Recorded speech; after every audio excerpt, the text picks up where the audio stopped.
When the adventurers enter into a new room, how much of the description that they receive is about vision? That's the question that we're exploring today. How do we as a game master describe more about a scene than just sights? What about sounds, smells? What about the temperature? And perhaps what's coming out of sensing devices like tricorders, which are used with the same trivial proficiency as we use our own handheld smartphones. What does the situation tell the characters passively is really what sensory information is about. But then, on the other side of the coin, there's also active alertness and active searching. I want to listen carefully for any sounds that tell me that perhaps a car is coming down the street. If anyone's ever ridden a bicycle through a busy neighborhood, this is an active sort of alertness that one has to maintain. It's contextual, but it's also choice-based. You can choose to listen for different sounds. You can choose to be alert for certain sights as you proceed and explore or journey. In this episode of the 31 RPG Etudes, I put it to you that there's a good deal of sensory information that we look at as active, that the character has to search for it, has to specifically voice an alertness to this particular thought, that perhaps is passive in the sense that the character is naturally alert to these things in a way that the player isn't necessarily. The character is in the scene, is right there in the thick of it, and the player isn't. And so all the context clues leading a character are not necessarily leading the player. At the same time, the stance of a particular character is something which perhaps we should take into our assumptions when we describe what is found. If a character is searching a room for clues as a trench-coated detective of the 1940s, then it's perhaps a given that certain drawers are opened, certain objects are looked underneath of. It's just a matter of course. And of course, normal precautions towards booby traps or leaving too much evidence of one's passage in the room are taken because they're a detective. They know what they're doing. Unless we're telling the story of a wet behind the ears teenager detective, a Nancy Drew or Hardy Boys, then these skills come as a matter of course for a character in a role-playing game who's often assumed to already be pretty competent within their profession. And so I put to you that in the same way that I've really weighed in with the idea that characters' tricorder readouts in Star Trek Adventures are the sort of thing that perhaps can and should be volunteered with the same readiness as what a character sees after a certain measure of delay to look down at that small screen.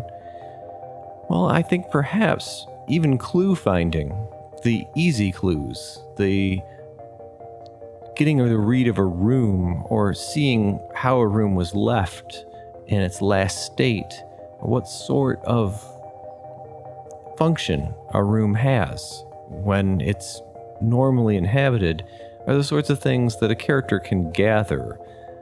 How to offer this information, how to describe it, how to phrase it is another question, because one doesn't want to project too much subjectivity, a point of view onto something in a game master description. What a character thinks of what they see, after all, is the sort of thing that really belongs to a player to experience.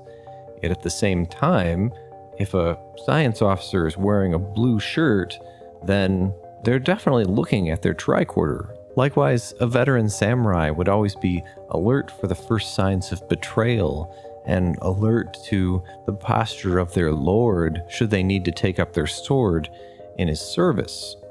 One option to assimilate all these different priorities is to take advantage of the concept of the scene frame. As areas are described and characters and the camera eye dawns upon the players, this is also an opportunity for the players to talk about the stance that their characters are in, to describe what sort of protagonist they're feeling like they are. As you talk about what the room looks like or what sort of day it is aboard the Starship Enterprise, then leave it to the characters just before the events start to transpire to speak to how they feel about this situation and what's important to them in it.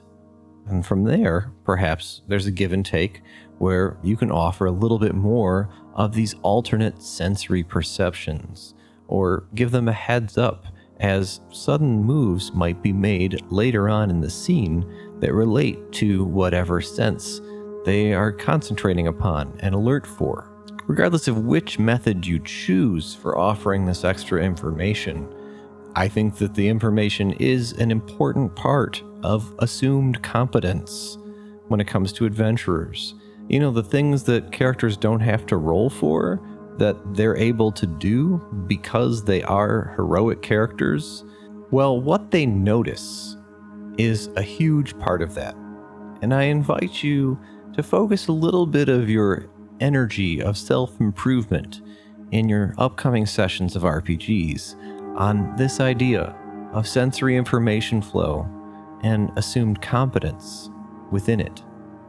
I'm the Complex Games Apologist, and this is sort of a second channel where I'm giving some of my spoken word content an airing, and it's the place where the 31 RPG Etudes, little bookmarking ideas for future videos, and also my participation and contribution in RPG a day for this year will live.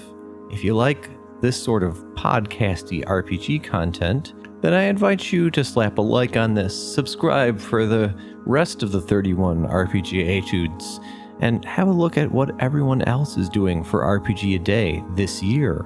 There's some great stuff out there.